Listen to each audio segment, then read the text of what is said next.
You are listening to Win on KZKO. Check them out every Monday from 4 to 5 p.m. Mountain Time. Only on KZKO The Vibe. Listen up, partners. This is Good, Bad, Ugly on World Improv Network. Good evening, everyone. I am Alex. And my name is Asa. I'm Jim. And we are your astute win counselors to get you through any problems you might be having, or in our case, snowed in around the state, or anything else that might be troubling you. So let's get right to it. Our first winner is Martha from Alabama. She writes, Dear Win, how do you guys drive in the snow without being scared sick? Well, that's kind of poignant there. What do you think, Jimbo? Well, I just go really slow. I'm a pretty careful driver for the most part. Like idle speed? Billy Idle speed. That's like 200 miles an hour, brother. Yeah. That's Camaro supercharged with, 40 headers on the back. At least it was in 1990. Now he's closer to about 45 miles per hour. It's safe speed, though. Yeah. Yeah, no, I just take it slow. What do you think, Ace? How do you drive without? I mean, because you're a great driver. I mean, you almost look like Michael Schumacher out there.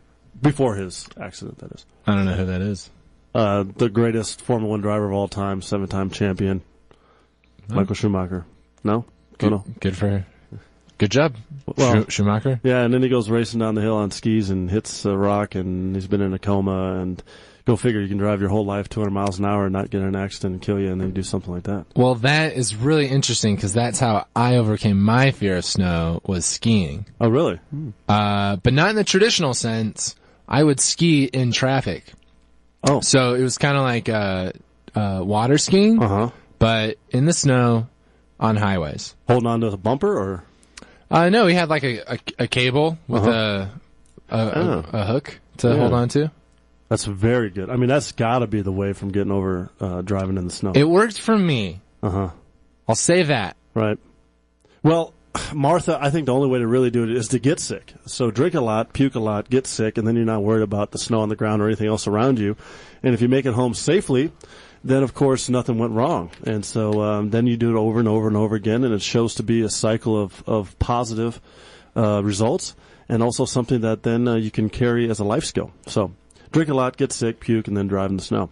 All right, so Whitey from Fort Lupton, Colorado writes, Dear Win, I'm fixing up an 86 Chevy pickup truck. What kind of truck do you guys drive, or what would you soup up if you had one?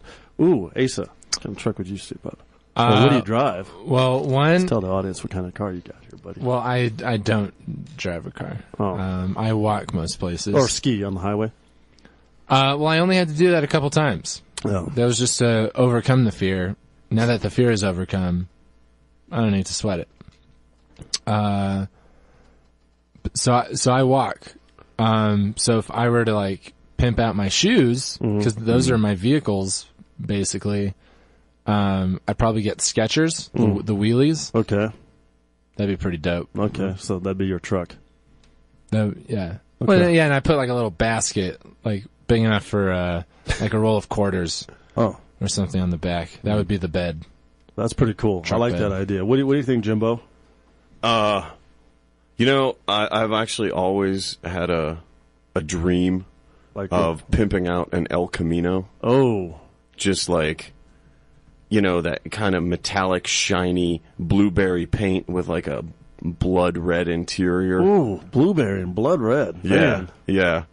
And I turned the bed into a bed. Yes, a bed. Yeah, actually. Well, it would be a convertible bed / trampoline. Mm-hmm. And I think that would be super sweet. Convertible bed / trampoline. Yeah, I like that. Yeah. Huh. Yeah, I think I would get mad honeys with that car. Oh, yeah. You get some bouncing going on for sure, right? Mm-hmm. Okay. Because I would have really bad shocks. Oh, so make sure the trampoline effect is very powerful. Mm-hmm. Uh-huh. The bed part's not that important at that point, right? No, not really. Oh, well, God, I think the only truck to go with here, winner, without a doubt, would be the Gravedigger, which is a monster truck. Gravedigger. Bring your children for free. This Sunday. 64 ounces of Coca-Cola.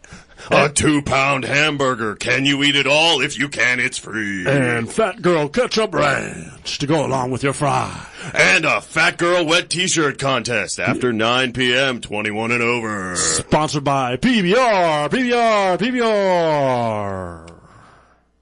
The Gravedigger, yeah, I would take a Gravedigger. I would, since the back end's hollowed out anyway, it's just kind of a shell. Back there, I would put the hot tub time machine. I would pimp that thing out, and I would sit around, driving around in my hot tub, and then we'll see where we end up. We could end up, back in the 18th century, maybe back to the days of the Crusades, or maybe, we could end up in the future with the aliens and L. Ron Hubbard. That's what I would do. Okay. Well, Joshua from Cape Town, South Africa writes, Dear Win, what do Americans like to hunt and eat the most? What do they like to hunt and eat the most? What do you think, Ace? Pie. They hunt pie and eat it? Well, a particular kind of pie. Oh, I gotcha. That's known to rove. Uh-huh. And it gets up and walks away after you're done eating it? I mean, if you did a good job. Good point. It lays there for at least several hours, I would think. Almost like roadkill. Oh, man, that's gross. Jimbo, what do you think? I like to harvest roadkill, personally. I can't speak for the rest of Americans, but I just travel the roads, and if I see some roadkill just laying there off to the side, What kind of roads do you like to travel to find the roadkill?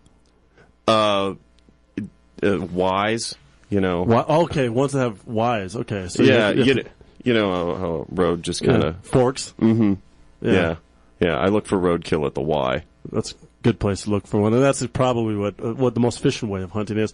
I would say, I like hunting too, but I hunt on Las Vegas Boulevard. I think that is where I like to hunt, Jimbo. And the best thing to hunt there is a little bit of everything, actually.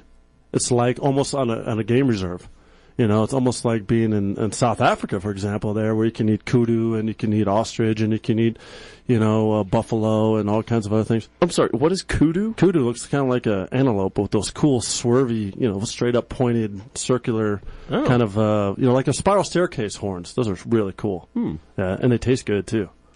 Yeah. Okay. Ostrich tastes pretty good, too. Udu? Kudu. Kudu. Yeah. And zebra. Kudu? Yeah, kudu. Voodoo? Yeah, voodoo kudu. You do? I do. Kudu. You do kudu? I eat kudu, yes. You too? Yep. You too. Huh. It's a beautiful day. In the neighborhood when you're eating kudu. Sunday, Bloody Sunday. That's right, Las Vegas Boulevard. That's where you got to go hunting, and that's what most Americans like to hunt and eat the most, whatever they capture there. So, wherever you are, that's where you are. Roadkill included. Joshua, thank you for that question. You really gave us some inspiration, and now we're going to give you one more piece of inspiration to get you through the rest of the week, known as Horoscope Corner. Love, fortune, status. Let us do your astrological chart. Horoscope Corner on World Improv Network. Hey there, Leo. And just to be clear, yes, I'm talking to you, Lee Oswalt, a.k.a. Leo. Your,